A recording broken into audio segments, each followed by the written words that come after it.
So good morning, everybody. I'm Phyllis. I'm the facilitator this morning, and I'm going to read our mission statement, and then I'm going to read our land acknowledgement, and then I will have people come on and introduce themselves. I'll call you in order, and then I'll talk a little bit about our rules and regulations and how we, process this meeting, and I'll say why I brought this video. So Eracism is the slogan of the group Erace, which was formed in New Orleans in the summer of 1993. We seek ways through person-to-person communication to show that we are committed to treating all human beings with love, respect, empathy, compassion, and humility. Join us. Erace is an organization that does not espouse any political party, and we have no religious affiliation. We believe in acceptance of all people, and no personal attacks of any kind will be tolerated. We come with the intention to listen, learn, and not to argue. We begin today by acknowledging that what we know as the United States is the ancestral and unceded territory of many indigenous peoples, and that there are many more nations and tribes that could be named here. Members of our meeting group today, sorry, I let somebody in, are on the lands of the Chitimacha and Choctaw in New Orleans, the Creeks and Cherokees in Atlanta, the Tonkawan, Lipan Apache, and Comanche in Austin, the Lenape and Piscataway in the Washington, D.C. metropolitan area, the Wampanoag and Nipmuc peoples in Boston, and the Cahuilla and Mojave in Riverside, and the Lumbee in Fayetteville. We thank their ancestors for being stewards of these lands through the generations and through today. We need to protect and honor the history and people of these places. Despite centuries of colonial theft and violence, we should always remember that we are still on indigenous land, and it will always be indigenous land. Okay, so I'm going to call on you to introduce yourself, say where you are, and how long you've been coming to Erace meetings. I'll start with Beatrice. I am here in East Point, Georgia, and I've been coming to Erace meetings since about 1993, 94, when I still lived in New Orleans. Good morning, everyone. Glad to be here. Morning. Bill? I'm Bill Ives, and I've been coming to Erace for about 5 years or 6. And as you can see me now, We can. a friend of mine, I was at a communities association board meeting. I was complaining about this when there were board members, so you can get an external camera. So I ordered it, and you see the results. You see me not looking directly into the camera because I'm looking at the screen. I haven't figured out how to position the camera right behind the screen, so I look you in the eye. Okay. But it's nice to be here. It's nice to be seen. Dee Dee?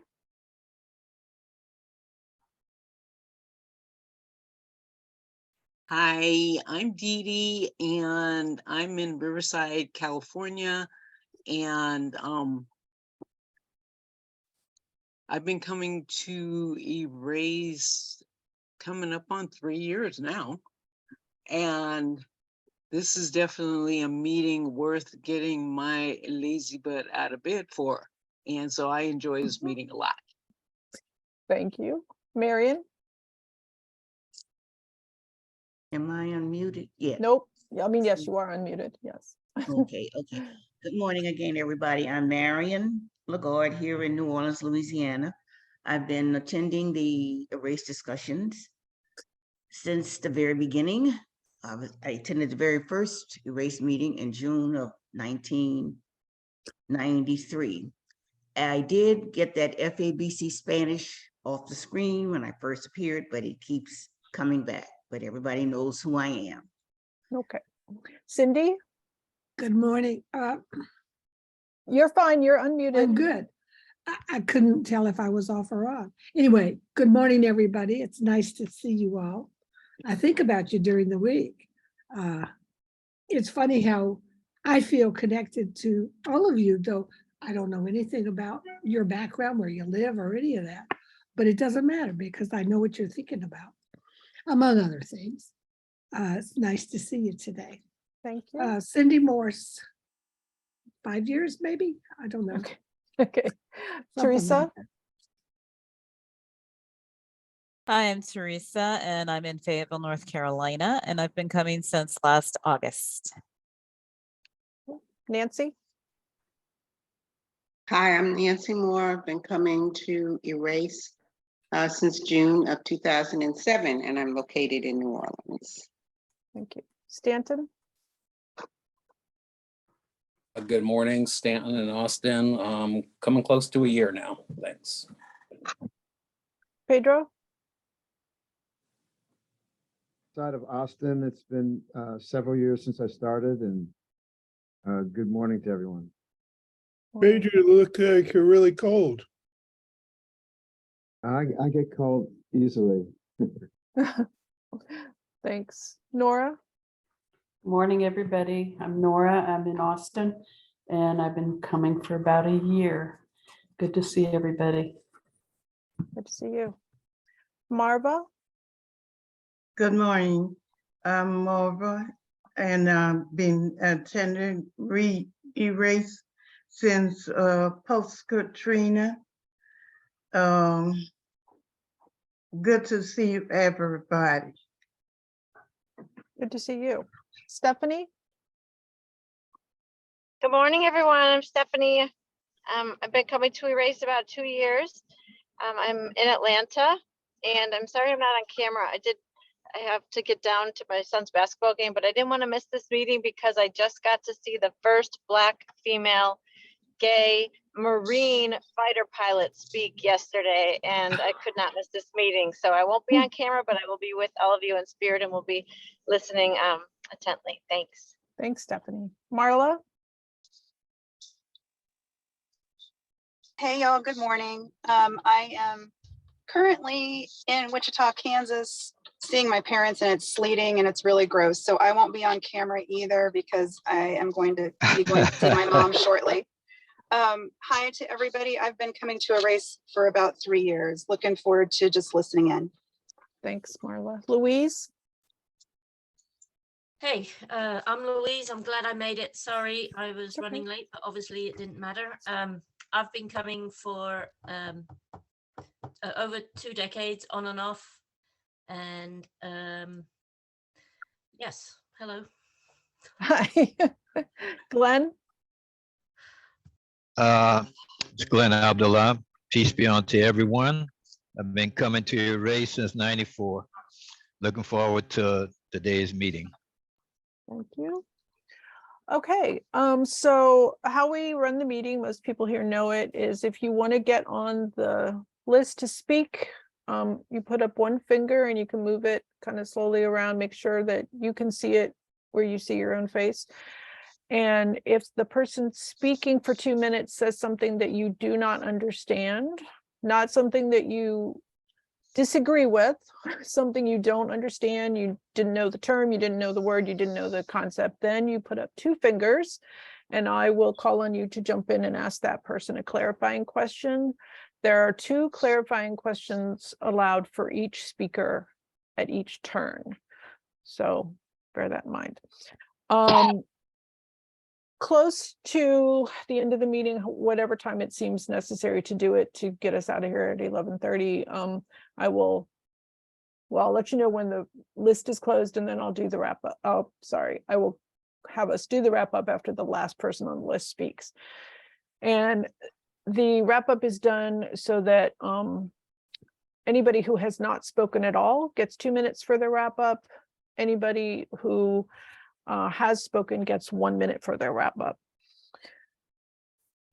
We ask that everybody keep yourselves muted while other people are speaking and wait to be called on to and then unmute yourself. Let's see, I'm just scanning. So I want to say that the reason I brought this article was the concept of intersectionality and Kimberly Crenshaw were mentioned last week during our discussion, I believe, in the TED Talk by the by the woman presenting. I have heard of Kimberly Crenshaw before. Sorry, I just lost somebody. And in case you all aren't familiar with her, she is the person who kind of brought the term intersectionality into the mainstream. She has a JD and an MLL, which is a Master's of Law Letters or something like that, which I've never heard of that degree before. She was on the legal team that represented Anita Hill in her case against Clarence Thomas. And she actually, she's from Canton, Ohio, which is really close to where I'm from in Ohio. And she went to Harvard for her JD. So she's not nobody. So I have felt like this was an important way to carry on last week's conversation, that people carry multiple identities, which impact their existence in the world. And you know, I was telling Teresa, thanking her for the "We're Here" reminder, and one of the episodes had a trans man who also was in a wheelchair due to cerebral palsy, and they were white. He was white, but I thought it was really, you know, an example of how intersectionality plays into everybody's lives, even if you don't think about it on a daily basis. We have two people who've just come in. Greer, do you want to introduce yourself?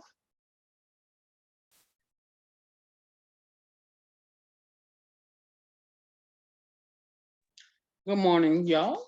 My name is Greer. I've been coming to Erace since like 2007, 2008, post Katrina, and I enjoy coming here every weekend and hearing everybody's opinion. Mind you, we don't have to agree, but you take away something every time you come to a meeting here. Thank you. Larry, do you want to introduce yourself? Hi, good morning. I just got off another Zoom meeting and that's why I'm late, but good morning, everybody. Good to be here. Good morning. Okay, so having, I think, done everything I'm supposed to do, I will now open the list. Who wants to talk? Teresa and Nancy. Any, Marion? Anybody else?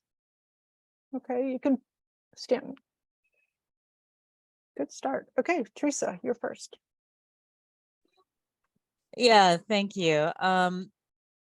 I watched this TED Talk when it was a slow period at work, and by a miracle, I wasn't interrupted by watching it. You know, I work inbound calls and other things, and had I not watched it while I was at work, this would have been the first thing that, since I've been coming to the group, would have made me cry. It touched me that deeply. And really the only reason I didn't just let it all out was because I figured I'd get a call, you know, and you can't work customer service and be the one who sounds like she's in a crisis, and, you know, the customer has to comfort me. But it really touched me deeply and profoundly, and to hear her explain so beautifully and eloquently, and I think the clip was only 18 minutes, to really summarize at least two of the challenges. Or we've talked about misogynoir with this group before, and to hear her detail it in such a personal context, and then a historical context, and even a legal context. And I'm glad that at the time that I watched it, even though I couldn't fully give way to my emotions because I was still technically at work, I was happy that I did have time to think about it and process it without having to do my job. So don't anybody tell CBS what I, it's the way I feel about it. It's not my fault if work doesn't come to me and I'm on payroll, there, if the call does come in. Anywho, so thank you for having us share that.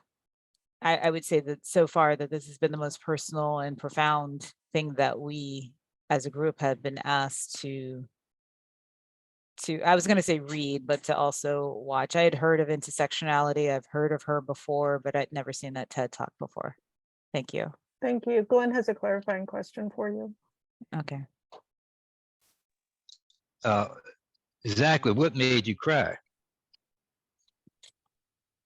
Just to hear, I related too well with what she was talking about being a Black woman and the challenges that you have, because you can't really point your finger and say, well, they don't Louise. hire women. Well, they do hire women, or they don't hire Black people. Well, they do hire Black people. But what you're specifically saying, I think it was Malcolm X who says Black women are the mules of the world or whatever. And that's how I feel. I feel like I can be recognized for the skills I have, but then it's always stay in this position of menial work because we need your muscle, we need your talent, but it's like, how do I advance past being the friggin' mule? Yeah, I'll leave it at that. That's a very profound answer to a clarifying question. Thank you, Teresa. Nancy, you're next.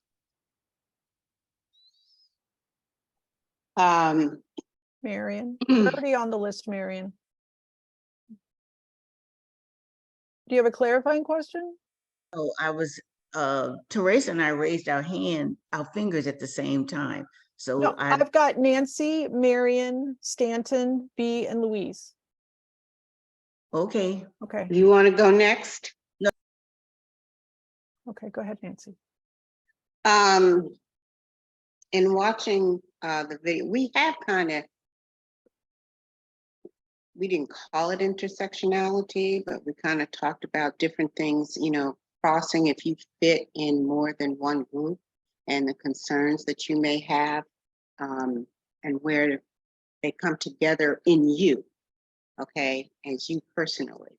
I think we had a meeting one time, are you Black first, a woman first, American first? What is the major identity? What is your major identifier? What you identify with.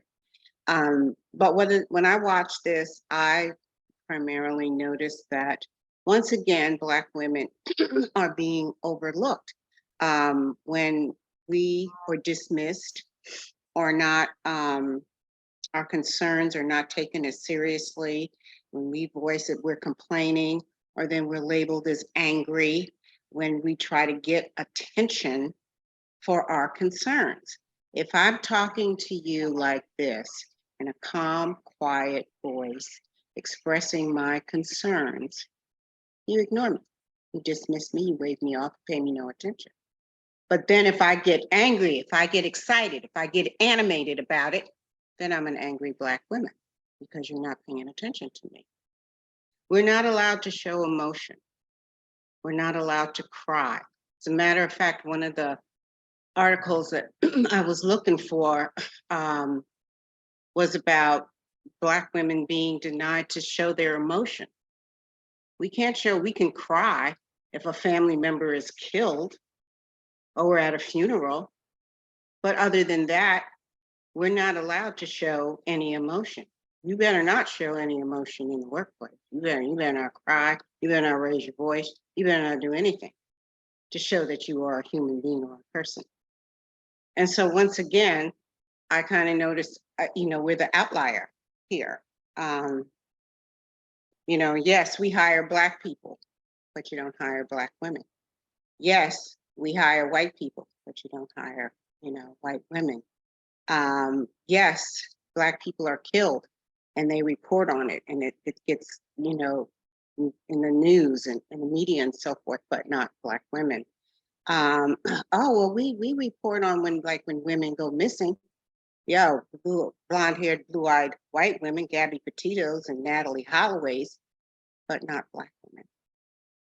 So that was immediately what I took from it. I'm assuming you couldn't hear my timer. Oh, I went past the timer. No, I couldn't hear it. Okay. I might have a problem with people hearing it then. Okay, Marion, you're next.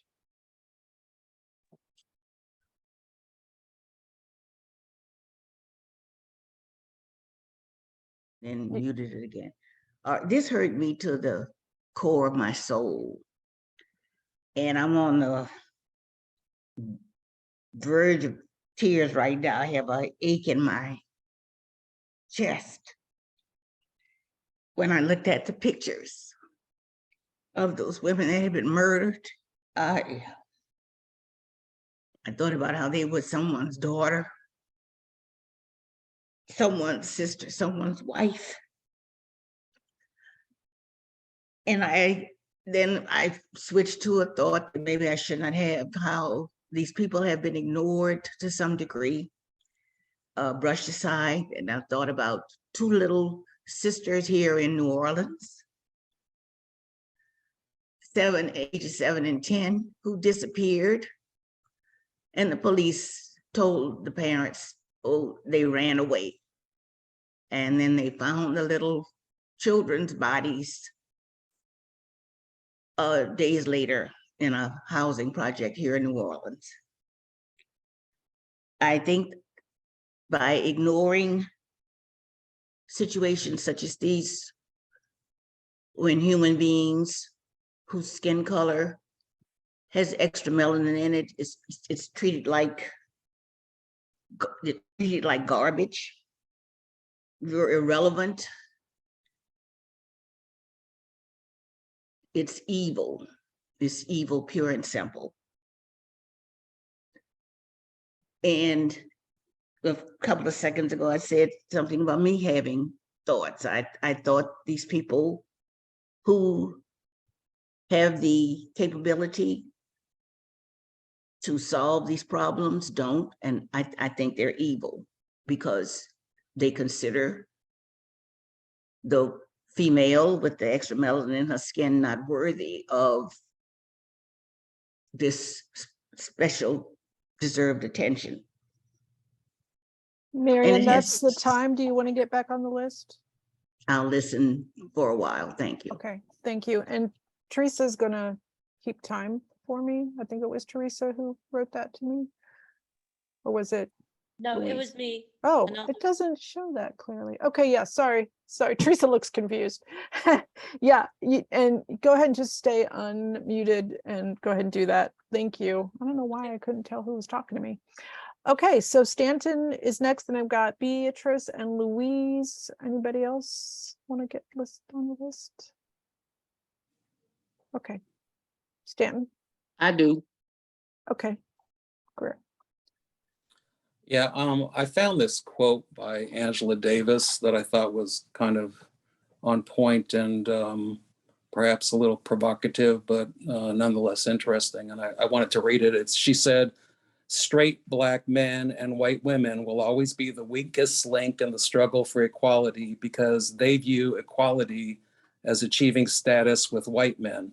The problem with that is that white men's status is contingent on the oppression of other people."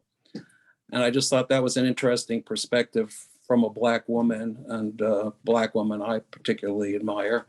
But I had never thought about that, you know, sometimes what is the question of achieving equality and what is the question of having, you know, rights restored or rights shared. And yeah, it's an interesting perspective. It's who's the role model for the rights you want. That's it. Hallelujah. Love an Angela Davis quote. Next, Beatrice. And Teresa, I see you. I'll put you on the list. I've had a lot of respect for Crenshaw, a couple of reasons. One, of course, she collaborated with Derek Bell in the critical race theory idea, as well as her intersectionality, which term, as we know, she created. I was hurt and embarrassed that when she called the names of the women, when she did the introduction and told the people to sit, I didn't recognize those names. How painful that these people lived on this earth, had value, someone loved them, like Marion said, somebody's daughter, sister, wife, and they were brutally, many of them brutally killed. The pictures of what was happening to them was just so painful to watch. And I see where Teresa is coming from. A couple of terms that I thought were so important when she said that we got to name something. If you don't name something, you're not going to solve it. If you don't see something and name it, we're not going to deal with it. And so this idea of intersectionality, especially where it relates to African American females, is so significant. If you look back through our enslavement, the way women were used and abused, and it's hard not to see how it would take a revolution to change how our women are seen in this society. If we look at values, white men, European American men are at the top of the chain and their dependents, and the rest of the people fall somewhere way down. I also think another term that I thought about as I listened to this TED Talk was framing. And so again, not just naming an issue, but framing it. How do we look at it? What is the perspective in which we see it, especially as it affects other people's lives? See, if you value somebody else's life as great, I'm sorry, that was it. I heard it. Okay, I'm done. Well, you heard Louise, not me. Glenn, I've got you on the list. Okay, and Louise, you are next. Bill. Sorry, I'm obviously not muted. Two things. Yes, Beatrice, I also hit me when she said, if you don't name it, Larry, we can't fix it. And this is kind of a rebuttal to Glenn's clarifying question that he was surprised that Teresa cried. I too cried at the end when they were showing the visuals. I mean, how can you not be moved by seeing someone being dragged by their hair? I mean, how can you not be moved? And so that, and what also made me upset was, wow, all of these women, all of these stories we do not know about, you know. It's sad, and it's something that I think if we were more, and again, I've said it so many times, you know, you just got to educate yourself, learn about these things. They should be publicized more, and that would make life a little bit hard, maybe, you know. Happen. It's seen, and it's an abhorrent thing. So that's me. thank you, Louise. Greer, you're next. I had been following Miss Crenshaw because I've seen her in like so many documentaries, and I think she's really awesome. And from what I got from what she said was, I was just sitting there thinking about it. I think all of this stems from those who fail to see us as Black people as being human, our humanity. We were chattel and property based on our melanin. Every other problem we have is based on the exclusion based on color. They don't have that, like what she was talking about, that whole picture frame of the moment with realism when it comes to us, because our horrific existence in this country as captive from the beginning of this existence of this country was never documented on film like other people's had theirs documented.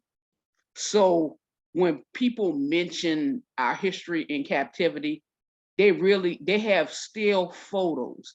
They don't have the brutality and the harshness in their face that went along with that. So basically everything else gets piled up on top of that. That's it. Thank you, Greer. Teresa's next. Okay, and I wanted to talk about the dynamic of having like Black men and white women in certain positions.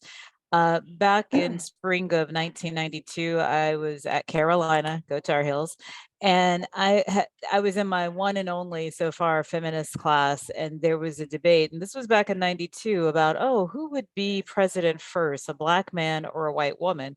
Well, it's no longer controversial, but at the time, even still, back in 92, it was, well, if you were just one away from the white man, meaning, okay, you're white, but you're not a man, or you're a man, but you're not white.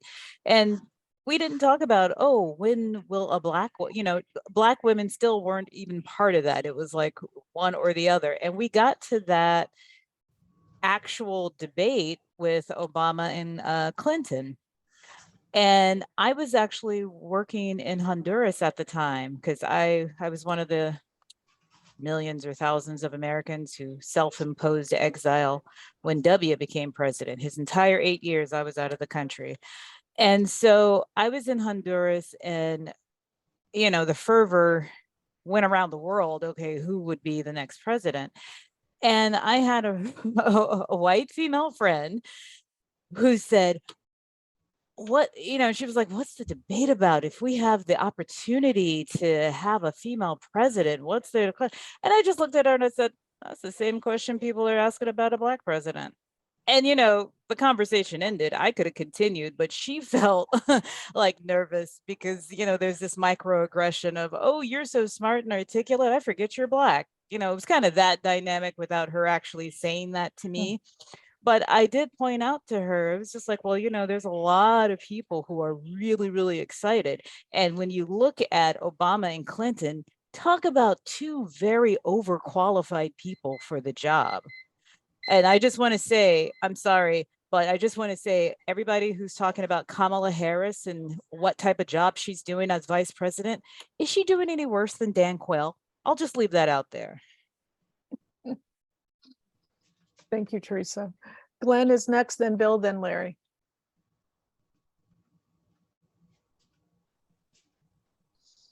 Yeah, I try not to be emotional about things, and no, I didn't cry.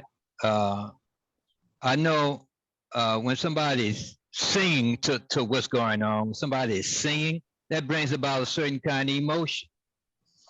Yeah, the church, when somebody's at a funeral and the choir starts singing, that make people start crying. The music. When Floyd was when that police was choking Floyd with his knee, it just brought anger out of me. It didn't make me want to cry. It just brought anger. But when I asked Erace that question, because she was talking about the inequality in the job situation, I wonder what made her cry about that. African American men face that a lot, and one time I was on the job and discrimination hit me. I had to hold back my tears when the discrimination hit me. I didn't want them to see me cry. But also,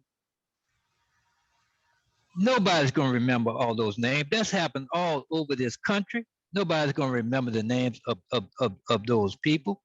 And sometimes I hear the lead thing coming on the news. I switch channel when they're talking about who got shot. I turn that stuff off.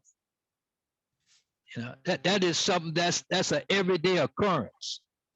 Somebody getting killed, and they're making that the main thrust of the news every day. No, so I didn't. Forgive me if I don't cry at everything. That's it.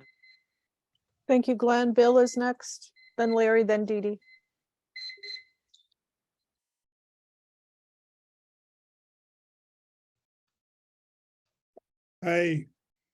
As a white man, I don't know what it's like to be a woman or like to be Black, but I can read and listen and hear things. One thing I just wanted to comment, in our prior life, I did research in early childhood. And if you give children a name for an answer, they're much more likely to get it correct. So that just, even as young children, reaffirms what the TED Talk speaker was talking about. Teresa mentioned Kamala Harris, and as you know, I'm a big fan of hers. And she's been tied to the Senate because she has to vote. Now she's free of that because she's no longer required to vote, and she's going to do more activities. But when she became Attorney General of California, she found that when the missing person was a woman of color, police didn't assign any resource to it. So she tried to reverse that trend, and there was several missing Black women that she assigned multiple resources to. But I've also seen the videos like we saw in the TED Talk, but abused Black girls by police, but I don't often get the names. And I don't know whether that's my fault or whether they just not publicizing enough. One of the most egregious ones, there was a older Black woman in Texas, and her door was open late at night. So the neighbors called the police to come and see if she was okay. Yeah. Police came and opened up the door and shot her without doing any questions. I think I looked for her in the names. I think she was Pearlie Golden, but I don't remember. I'm hearing the atrocious story, but I don't remember the name. And I'm out of time. Okay, that's fine. Thanks, Bill. Larry's next, then Dee Dee, then Greer. Thank you. I'm sorry if I might seem a little out of sync because I didn't get a chance to look at the video, the video, but just going on what I've heard this morning, you know, African-American males are stronger, much stronger than what I've heard this morning. And, you know, sometimes you speak as if there is no power, and you speak as if adversity does not build strong character. And sometimes we speak as if there are no strong Black women who have gone before you, from the likes of Ida B. Wells, Fannie Lou Hamer, Coretta Scott King, even Michelle Obama. So I hear speaks from the standpoint of weakness and not from the standpoint of historical strengths and examples. And if nothing else, let the poem by Maya Angelou be a source of strength to you. The poem that is one that gives hope and resilience. You may write me down in history with your bitter, twisted lies. You may trod me in the very dirt, but still I rise. You may shoot me with your words. You may cut me with your eyes. You may kill me with your hatefulness, but still I rise. Black women are at that epoch of strength. You must be strong. Don't give in to hate, and let hate cause tears to come from your eyes, and let people try to provoke you to a sense of weakness and despair. You are God's creation, made in his image. Teresa, sorry. Let his strength lead you and guide you. Thank you. Thank you, Larry. I've got Dee Dee, Greer, Beatrice, and Teresa next. Dee Dee? And Stephanie? I really, this topic, I had never heard Kimberly before, and I'd never explored the term intersectionality. And so I watched 3 of the videos to really get a good definition of what it was and what she has named and what we frame as a definition. I would be the queen of that kind of thing. I tackled intersectionality from 3 different angles because I'm professionally an embalmer. Okay, the first thing is women in San Bernardino County in California were not embalmers. Okay, also funeral service used to be very racially divided and ethnically divided, and over in you guys' neighborhood it probably still is. But I mean, Black folks went to a Black-owned funeral home, white folks went to a white one, Japanese folks went to Fukui's funeral home, and Chinese people went to Wing Ha funeral home in this area. And that's how it was. Well, all I wanted was a job. Okay, when I got out of med school, I needed a job. Okay, and so I applied to the Black funeral home in this area. They told me they wouldn't hire a woman. Straight up, wouldn't hire a woman. And I said, okay, then I'm going to go to a white funeral home. And I got hired in a little town of Redlands. It was small then, it's not that small now, but I was there, and it just happened to be that that funeral home was down to embalmers. They really had to have an embalmer. And so I was hired. Little did they know the type of skills that I had. And I worked there. I'm going to be on the list about 3 times today. Okay, And the timer just went off. Do you want to get back on the list? Yep, put me back. Okay, you're back on. Okay, sorry to cut you off. I want to ask you a question. Yes, go ahead. Is it part of your requirement to lift up a body? Yes. Okay. And I worked out every day to accommodate that requirement. So there was never any issue about Dee Dee can't go on a first call and pick up someone, or I can't pick up a casket. There was never an issue okay. with that on me. Okay, so don't get into a street Thank fight you. with Dee Dee. She's strong. You will lose. Okay, Greer's next.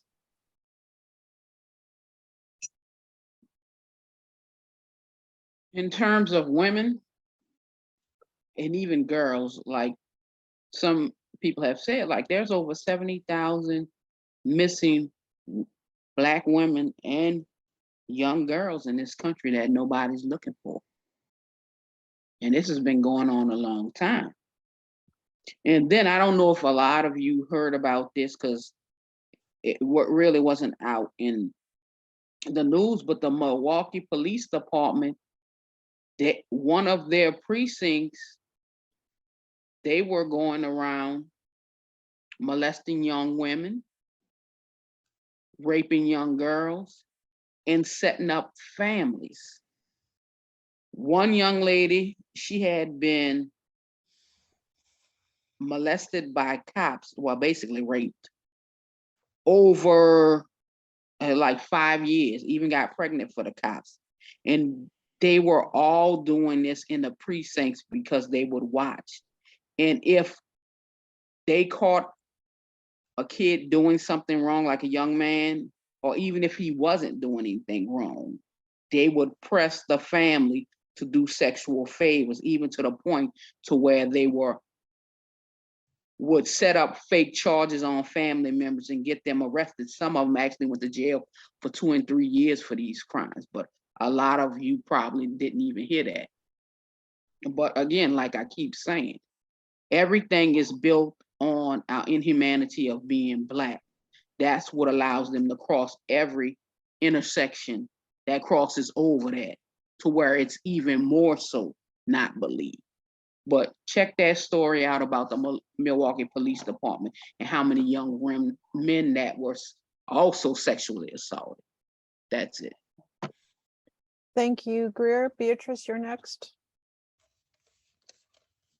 I am with Glenn about looking at community violence, retributive violence, gang violence, the kind of local news. If it bleeds, it leads. It's painful to watch, but I don't have to watch that because I know that we are not looking at the social determinants of crime. Someone is not dealing with what happened before this happened, and it's just too much. But for me, extrajudicial killings where the police have decided that they are judge, executioner, that is gripping, and it is painful to watch, and tears and sadness are, for me, legitimate responses to that kind of horror.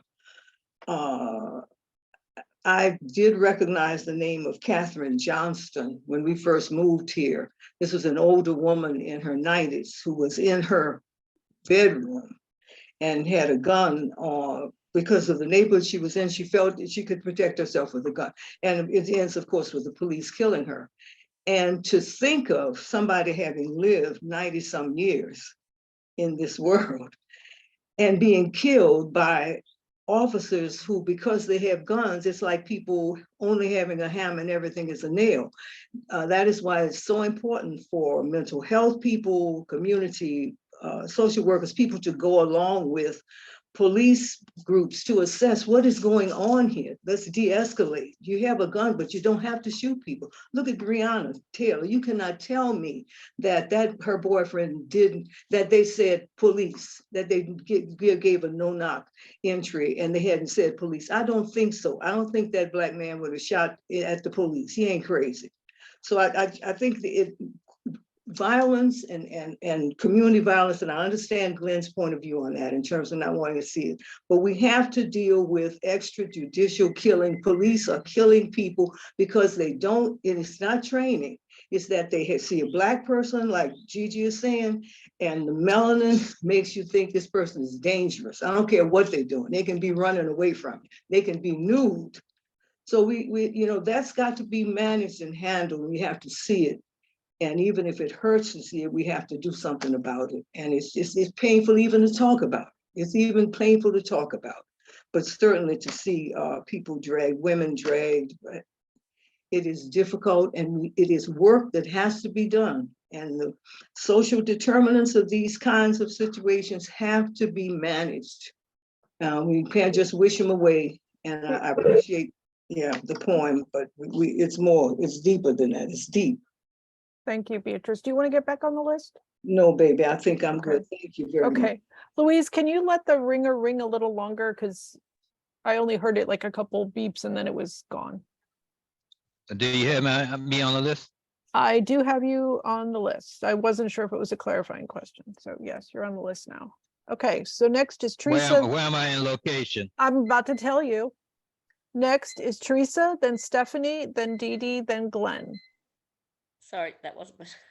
That's okay. Okay, Teresa, you're next. Go ahead. Thank you. I just want to clarify that for me, tears does not equal weakness nor helplessness, but a sign of my humanity. When I cry as a reaction to hearing about Black women being killed, dragged, brutalized, and there's not an outrage or the same outrage as if she were white or a Black man. Yeah, it doesn't stop me from fighting, doesn't stop me from living. I'm a very motivated, outspoken person. So I wanted to clarify that. And then I wanted to say, because I listed why was I moved to tears? It was hearing about the death. It was hearing about misogynoir. It's the overwhelming lack of empathy. Even if I were public and somebody saw me crying, I would not evoke the same empathy as someone else in another demographic. And it was also me saying the names. I felt like I was being connected to at least bringing those nameless Black women who were murdered and no resources going to solve their murders. So one thing I try not to let intersectionality or racism or all the isms brought together do is rob me of my humanity and rob me of my joy. And I think it is an absolute trap to say to Black people and to continue to say to Black people, well, be strong. Well, I'm still human. I should still have my emotions. I was born with them. Bill. Why do I need to not do that? Oh, was there a timer? I No. didn't. Okay.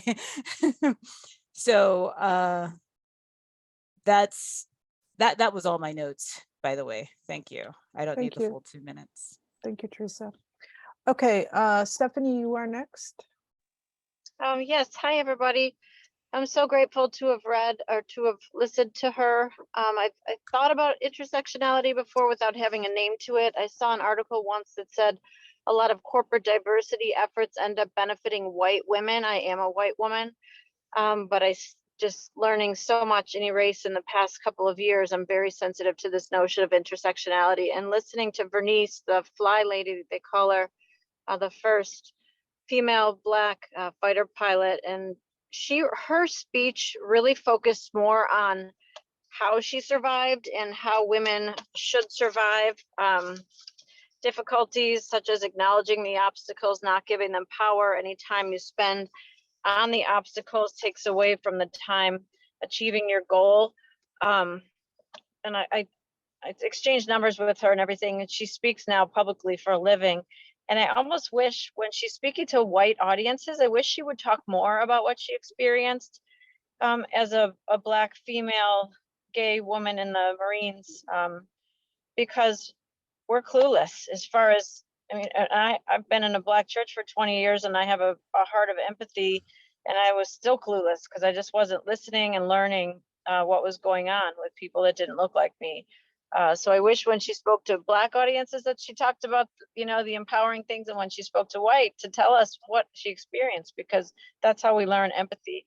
But she was incredible. I was the only one giving her a standing ovation, and I was crying, and God had it that I walked in a little bit late, and guess what? The only table that had a seat was her table with everybody that she was with. And I was just crying knowing what she had to have gone through to get where she was. And there's something else I want to say, but I got to get into State Farm Arena here. So thank you all for being here. Thank you, Stephanie. Next is Dee Dee. I wanted to address because when I was an embalmer, first thing, I wasn't licensed yet. I was in the second year of my residency. And so that's a relatively powerless situation, no matter what color you are. And so I really didn't make a whole lot of noise until I got my license. And at that point, all the time I was a resident, my boss noticed that I was an extremely good embalmer. What he had overlooked on my resume is that I had a BA degree in human structure, and that kicked right in. And so I was allowed to pull off a lot of miracles that other embalmers couldn't do. He noticed that the minute I got my license, he put me in charge of the preparation work for 4 mortuaries, which was, it irritated beyond recognition the white embalmers. And all of them were male because I was the only woman in San Bernardino County. The one story that I do remember was, back to the issue of Black people work at Black funeral home. I had gone to the coroner's office to get paperwork signed, and there was the receptionist was there, and I had handed her the paperwork. She called for a deputy coroner to come and sign it. She looked at me, she looked at the paperwork, and then she named the Black funeral home in the area and said, there's a woman here from that funeral home. So I waited until she was done with the conversation. And then I said to her, you look at me, you assumed I was from a Black funeral home. You've got the paperwork in your hand. You know I'm not from there, don't you? So don't classify me without asking me first. And by this time, the coroner himself had heard the discussion, and he came around the corner to see what the commotion was about. And then he heard enough of what I was saying to the lady that out of the corner of my eye, I watched him back around the corner. He wasn't getting in there. You want to Because he get back knew. on the list, Dee Dee? No, I'm pretty well done with the story. Okay, okay. Next is Glenn, then Bill, and maybe room for one or two more people.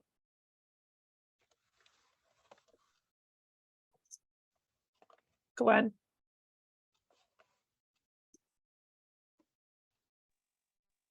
Okay,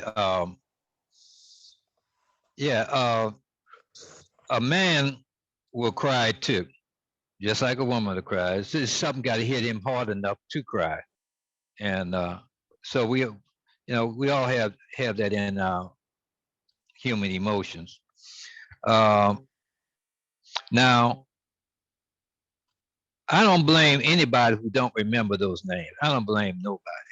There's somebody got picked up, some medical people in the ambulance picked up a man the other day and put him on his stomach and tied him down, and he suffocated.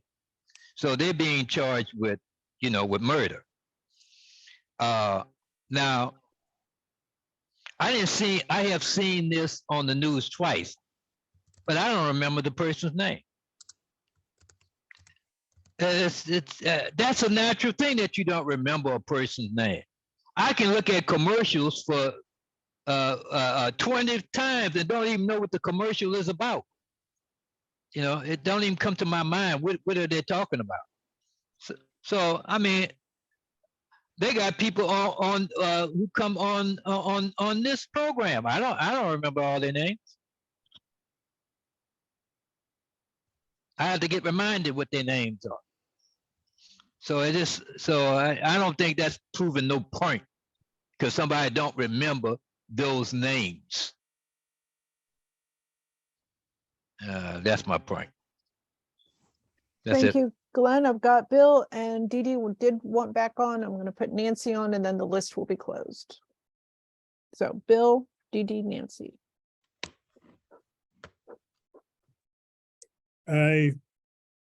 The point I felt was not that we didn't remember the names, but the audience remembered the name of male victims of police violence.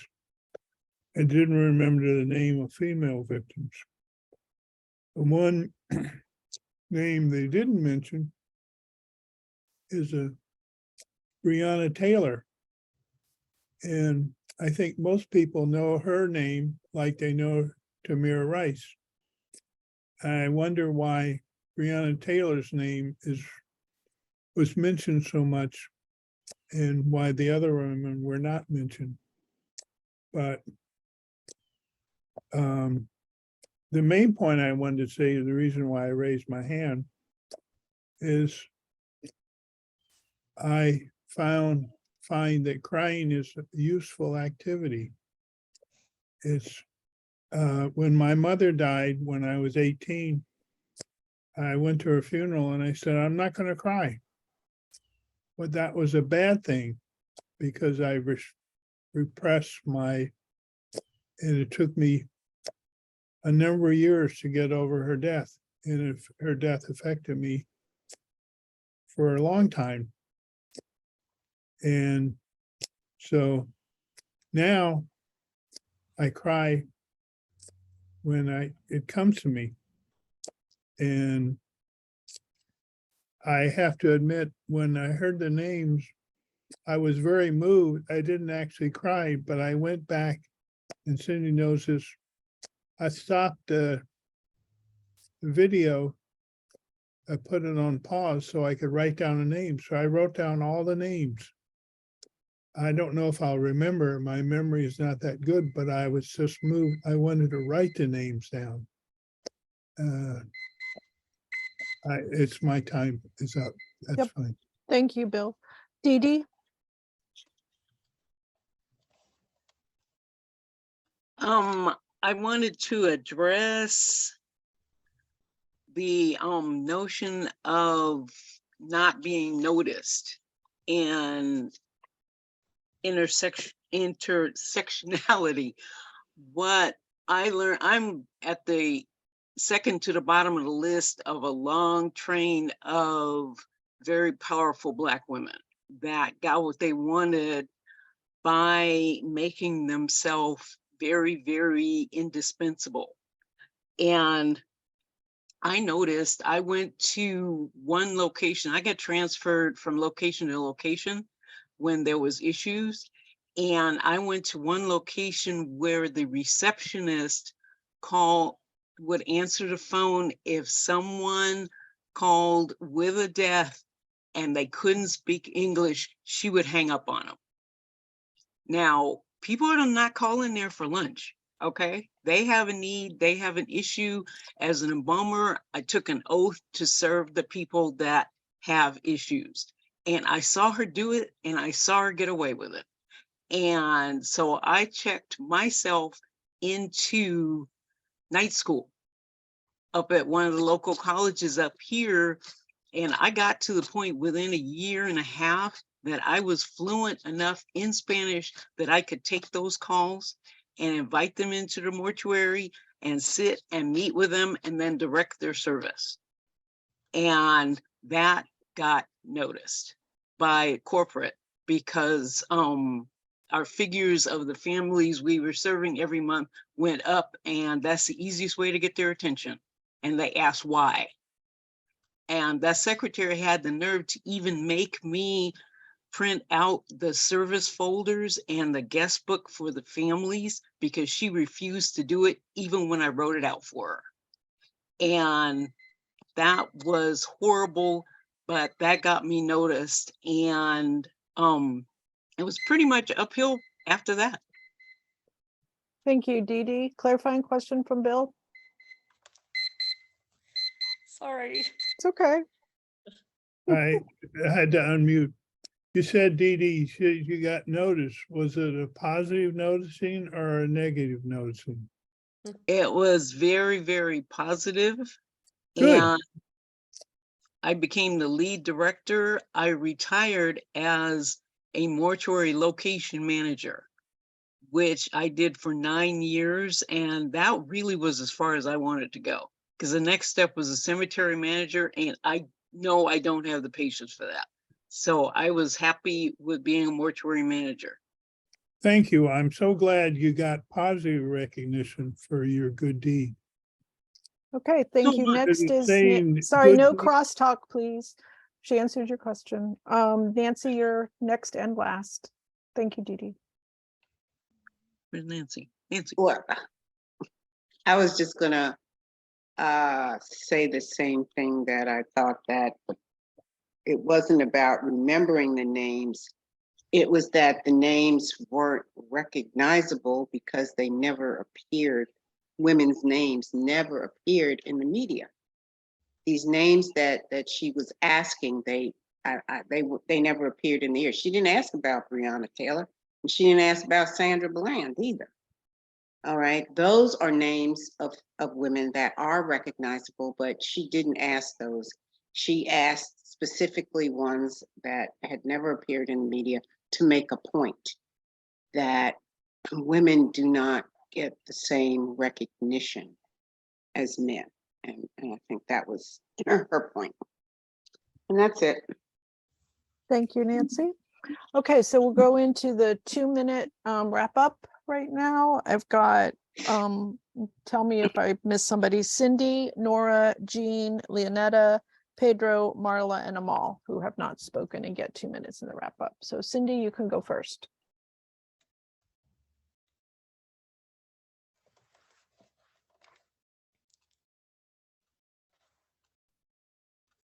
It occurred to me in listening to this that the question of what names we remember has to do with what names are made public or are announced or in some way by whatever media, TV, newspaper, whatever. But a whole lot of deaths in a neighborhood or in a city that you don't know them, I don't know how people learn about it. I don't, but again, I don't read the paper every day, maybe that's why. But if publicity is what matters, how do we convey it? I mean, if somebody I know dies, I respond to them and to people that also know them. But that's a narrow network of a few hundred people. What about all the rest of them? It's too bad. I don't know of any way, and I'm not sure I really want to see a listing of all the deaths and why people died. That's a little heavy. I was interested in the thing about noticing the bad service, but I'm glad with Dee Dee it was good service that was noticed. A lot of times it's the negative, so that's good. I've not experienced a whole lot of death, and when people that I was close to died, it was well handled, so I'm lucky. Thank you, Cindy. Nora, you're timed, huh? next. I'll pass. Thank you, everybody. Okay, thank you, Nora. Jean, you're next. Did you say me? Jean, yes. Okay.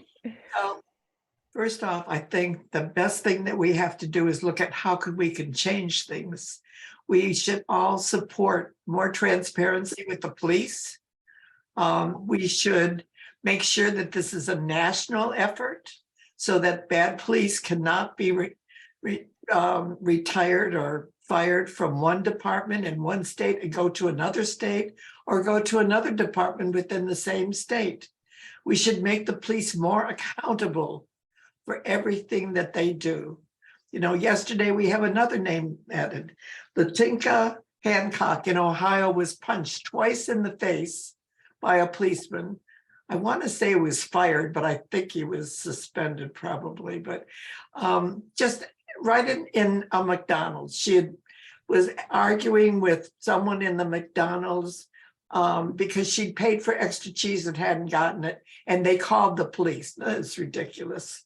And there was an argument, and they were exercising a no trespass order. She wouldn't give them their name.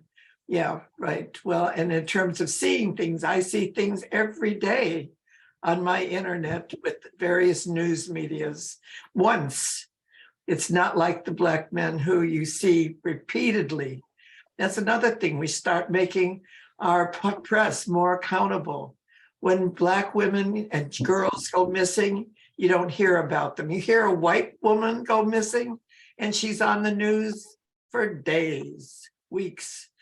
You know, a man's white wife is missing up in New England somewhere, and immediately the police are on it and they've got it in the news all the time. But we've got to start making efforts so that this discontinues, doesn't happen anymore. And we shouldn't put the shoulder on the Black women's shoulders. They're strong Black women, and they have to deal with this every day, this kind of thing. They shouldn't have to. Thank you. I'm sorry I was late. I thought it was Central Standard Time, so I thought it started at noon here. Oh, sorry. Yeah, I'm sorry about that. No worries. Okay. Leonetta, you're next if you'd like to go. Good morning, everybody. I'm sorry I was late to the meeting, but I was at a workshop on human trafficking culture, human trafficking, looking through a culture sense. And I've been crying. That's why y'all haven't been seeing me, because this subject touched on that subject. And I'm just an emotional wreck right now. So I'll start crying. I apologize right now. But the reason why Breonna Taylor's name has been in the news is that she was killed after this movement was started in the Black community. At my Black Social Workers Convention, we mentioned the names of women and men who have been killed by police officers and some of the collegiate chapters sell T-shirts with those names on them. So we do honor, as Black social workers, we do acknowledge any these women that have been murdered by the police. Also, it is D, if you have time during the wrap up, I would like to know if that secretary was ever fired. If you can speak to that. Yeah, she stepped away from the computer Okay. for a minute, so Do I if she's still back. have time? Is my time up? I don't know. And I would lovely article. Thank you for picking the article. Thank you. D, if you could, in your wrap up, if you have time, could you let us know if that secretary was ever fired? Thank you. Okay. Okay, thanks, Lynetta. And I would like to encourage all women, because we tend to do it more than men. If you cry, don't apologize for it. Just cry. It really bugs me when people start crying and they say, I'm sorry. I'm like, no, cry. Don't feel sorry. People can handle it. Okay, so Pedro, you are next for 2 minutes. Yeah, I think to start, I mean, I think the religion that I follow is that there's no such thing as a lesser human being. And I think the reflection of our foreign policy reveals the racism of our culture. We've gotten inundated with images in Ukraine and I'm just wondering, this is a terrible thing that's going on, but I'm wondering, is it because they're white? We didn't mourn for the million plus Iraqis that died from our foreign policy, the tens of thousands of Libyans that died from our foreign policy, the 700,000 Yemenis that are dying right now. And I know some of that's because it's just not covered by the media, but that's part of that racist thing. So we are the greatest purveyors of violence and we just don't know it. And I think that's what Dr. King was trying to tell us, and we've forgotten it so quickly. The other thing I wanted to turn to real quick, in my experience in addiction, which has been the last couple of decades, been blessed to work with a lot of people. And this intersectionality, I think, is really important, that we suffer from racism, different degrees of psychic pain based on the discriminations we face or don't face, whether we're a woman, whether we're African-American, whether we are homosexual, whether we are, on and on and on. And when I get more pain and I suffer more pain, the reinforcing effects of alcohol and other drugs is more reinforcing. So there's a correlation between the tendency to get more rewarding effects and perhaps greater, addiction rates in those deals. So anyhow, I just wanted to share that. Lastly, if I have time, to Teresa's deal, there's a woman I really admire, and she was asked, hey, if you're having a therapy session with someone, and is it okay to cry? And she goes, it's okay to cry as long as you stop crying before your client does. Anyhow, leave it at that. Thank you. Thank you, Pedro. That was good timing. Marla, do you want to take 2 minutes? I don't need to take a full 2 minutes. I just wanted to thank everybody for their perspectives, and it was really nice to listen in. Thank you all. Have a great weekend and week. Thanks, Marla. And lastly, Amal on the 2 minute. Yeah, can you hear me? Yes. Yeah, great video. I learned a lot in terms of what intersectionality means and how it works, because I had heard the term before, and I don't think I had a full perspective of what it was or how it works. So that video cleared up a lot for me and teaching me what it really means and how it works. As it relates to Breonna, why Breonna Taylor's name wasn't mentioned, based on what I saw, I believe that from this video was filmed in 2022.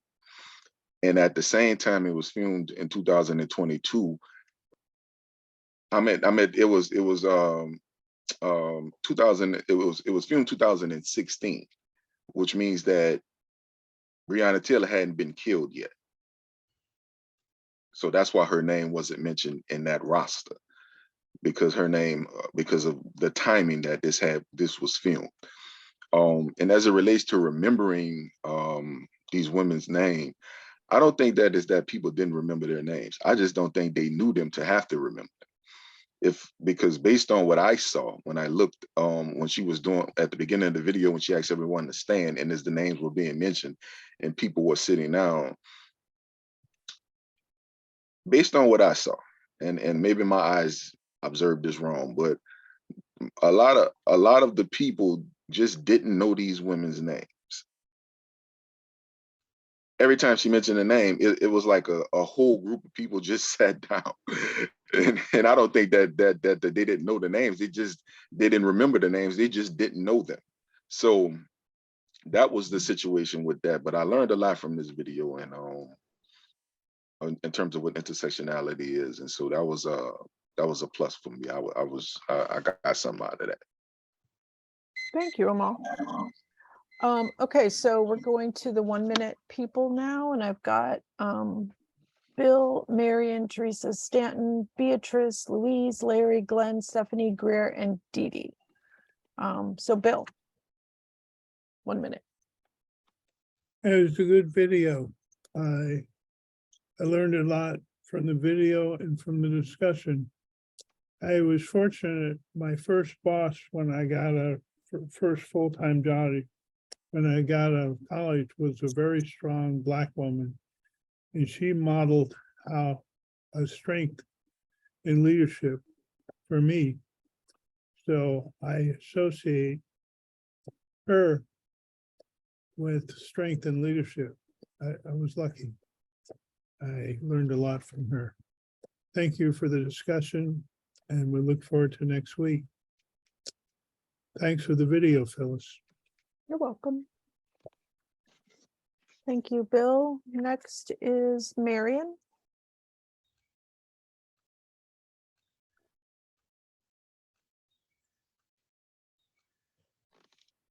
All right. These are Kimberly Crenshaw's words: systemic and direct racism manifested in laws and policies, as well as implicit biases, result in Black, Indigenous, and Hispanic people killed by the police. You never hear too much about Indigenous people being killed. That's appalling. And secondly, this stood out in my mind with what she said: if we can't see a problem, we can't fix a problem. And I think that's what it is in our society. It doesn't affect me, so I'm not going to worry about it. And if you belong to the human race, whatever affects you affects us all.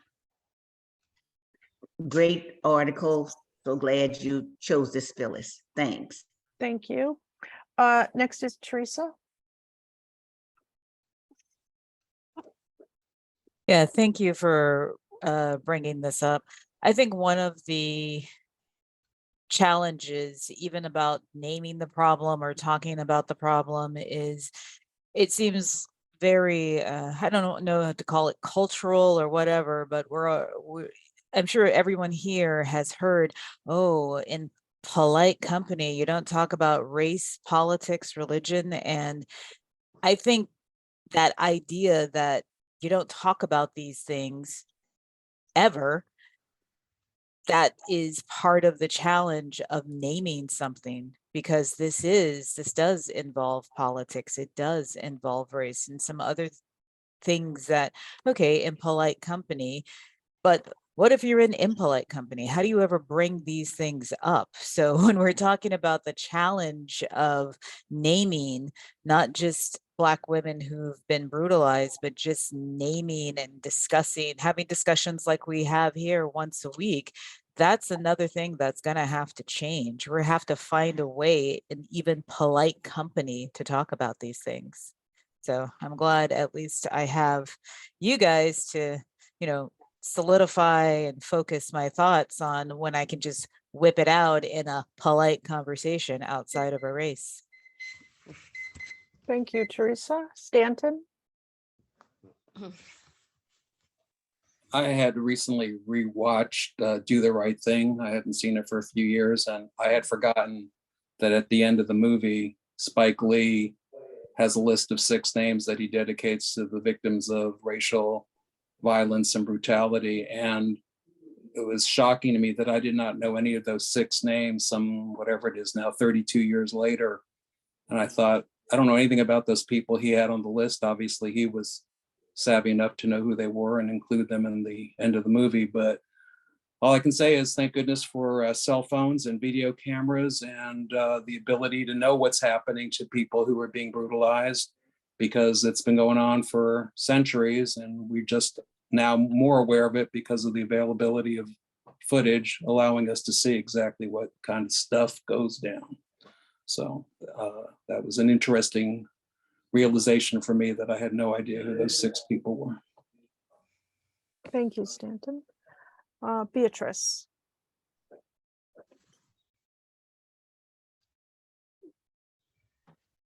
Yeah, I'm glad for the video. I think that we need to talk about public safety as a global, a general issue rather than just policing, because I think public officials think that we can police and jail our way out of crime and the pain that people experience. It's not going to work. Saying people's names is essential. Tears and compassion are not weakness. It is strong people who can still remain standing, but also feel pain and cry. So I think that that's important. It's a great conversation. So glad to have been here. And real quickly, if you could listen to what that EMT person was doing to that man who was eventually killed. If you listen to that tape and how that woman spoke to this sick man, sit up, I'm talking, it was horrible. We got to do better about who gets in positions where compassion is required. Excellent conversation. Thanks everyone. Thanks Phyllis, and thanks. Thank you, Beatrice. Louise, you are next. Oops.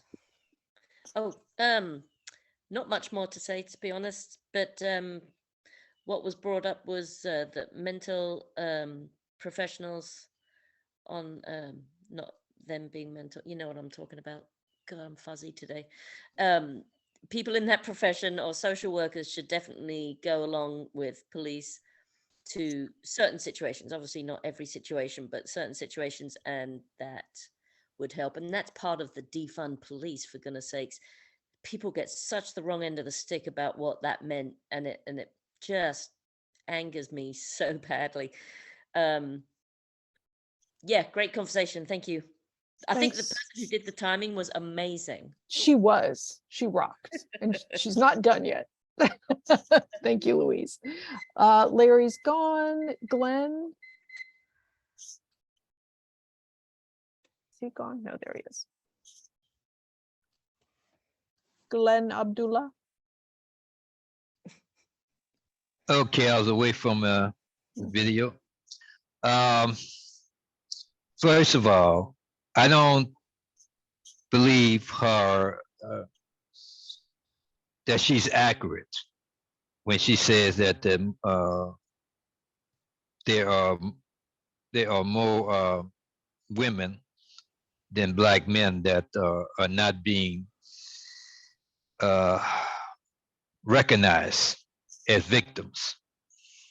I don't think that's based on those sound statistics that she had. I don't think she's being truthful. I just think she just made it that way for the conversation. These are local events. Unless these events are catch the national news, well, we're not gonna hear about it. And there are many African Americans that things that happen in the city of New Orleans, in Metairie and St. Bernard Parish, you'll never hear about these men, what happened to these men, because it does not hit the national media. I think your timer's going off. Thanks, Glenn. Next is Stephanie. Yes, thank you again for the discussion. I think the intersectionality, along with where that person is placed, is extremely important to understand. I watched a white basketball coach last night go off on reps and not even get a tee. And I watched my son's amazing black male coach who's got dark skin simply question a referee this morning, and he was forced not only to get TW, he was forced to sit down the entire rest of the game. And so, and you know, you watch these females that have to be strong, black females have to be stronger and smarter than the males, and then you watch the black males that have to be more passive, you know, than their white counterparts in different roles. So much to think about, so much work to do. Thanks for being here. Thank you, Stephanie. And Dee Dee, you are the final person. Oh, Nancy is. Oh, yeah, Nancy will be the final person. Sorry, I forgot you. My bad. You're bad. Okay, in answer to Lynetta, I think it was you that asked the question about, did my secretary ever get fired? And she was a 15-year veteran of the company at the time, and she was basically acting along the company's attitude. Okay. And so I knew that I needed to get around her. And we were corporate owned, so that meant that all of my paperwork went into the corporate offices. And so the attitude changed because one manager told me, you know, you're being watched by corporate. And I said, yes, I know I am, you know, and that was the outcome. Is she was told that she needed to serve more families, not just the ones that speak English, and that Dee Dee is helping you, so you go along with the program. By the time she and I retired, she retired after 34 years, I retired after 31. And we retired at the same time, and she and I became best friends. And so that was the good outcome. The other thing I wanted to say was, we're all in the position of teaching the ones behind us by example. And I was watched by other young women that wanted to be embalmers but couldn't get hired. And by the time I retired, my company had gotten to the point where they really didn't pay a whole lot of attention to gender. They wanted qualified people, no matter the color and no matter the sexual orientation and no matter the gender. And it wasn't because the law says so. That's what they wanted. They learned not to look at that. And so I Dee Dee, did. sorry, your timer went off. I'm sorry. I'm done. Thank you. Nancy. Sorry, I forgot you. I just wanted to say that this was a very good topic. And I thoroughly enjoyed it. I don't think we'll ever truly know how many people are victims of police brutality. So much of it does not get reported. There's not always a cell phone present to record at the time these incidents happen. So I don't think we'll ever really know the extent of that. But I think the point of the video was that Black women don't get the attention that males do or that white women do. And that was the point of it. And I have one other last question. Stanton, what is that picture behind you? I just noticed it. Oh, and it's just a poster of a Japanese, like feudal Japanese ship, and it's a boat. Okay. Yeah, it's a boat. Oh yeah, it's a boat. Yeah. That's what I was trying to think. Look, I said it's like a boat. Okay, Japanese. If I get my Okay. there we go. All No, right. I'm challenged with my iPad. Okay, I can't get it. It's a boat. Okay, it's a boat. Thank you. Okay, that's it. Okay, thank you, Nancy. Thank you, everyone, for your participation. Let's see, I have a few notes. Yeah, I think the point of the video of a very educated and knowledgeable woman that the men were remembered because the men were covered in the media and were the focus of protests and civil rights actions. The women were not covered, and so that is why their names were not known. It has nothing to do with what people remembered, it's what people knew in the first place, which that statement was made by others. I want to say that part of misogynoir is expecting Black women to be strong all the time and put up with, you know, BS that white women don't have to put up with, Black men don't have to put up with, white men sure don't have to put up with. And for that to be repeated by men of color in this group was really surprising to me. Also, to bring in my social work hat, crying is not a sign of weakness. Someone else said that too. Crying is actually an emotional response that allows you to process your feelings, as instead of suppressing them and then having poor coping skills that could cause damage to your actual life or the people you love or whatever.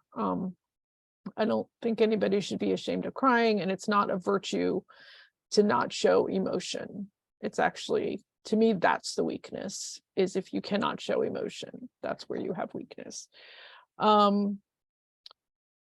So yeah, I guess I'll end with just reading part of, I discovered that you can go to a TED Talk and find a transcript. So I printed a transcript for myself so I could read it too. So I'm going to read two parts. She said, I would go on to learn that African-American women, like other women of color, like other socially marginalized people all over the world, were facing all kinds of dilemmas and challenges as a consequence of intersectionality. Intersections of race and gender, of heterosexism, transphobia, xenophobia, ableism, all of these social dynamics come together and create challenges that are sometimes quite unique. And then she talks about the African-American Policy Forum began to demand to say her name in 2014 at rallies, at protests, at conferences, at meetings. And saying her name is not enough. We have to be willing to bear witness to the often painful realities that we would just rather not confront, the everyday violence and humiliation that many Black women have had to face, Black women across color, age, gender expression, sexuality, and ability. So I appreciated finding this TED Talk. So I'm going to stop the recording. Thank you all.